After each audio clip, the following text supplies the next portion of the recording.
డల్లాస్లో ఓ hotel మేనేజర్గా ఉన్న భారతీయుడు చంద్రమౌళి నాగమల్లయ్యను క్యూబాకు చెందిన అక్రమ వలసదారుడు దారుణంగా హత్య చేయడంపై అమెరికా అధ్యక్షుడు ట్రంప్ స్పందించారు. హంతకుడు అక్రమ వలసదారుడని, అతనిపై కఠిన చర్యలు తీసుకుంటామని ప్రకటించారు.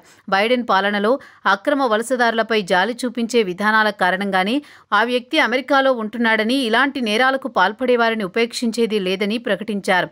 చంద్రనాగమల్లయ్య హత్య గురించి తెలుసుకున్నానని, అతనికి డల్లాస్ నుంచి మంచి పేరుందన్నారు.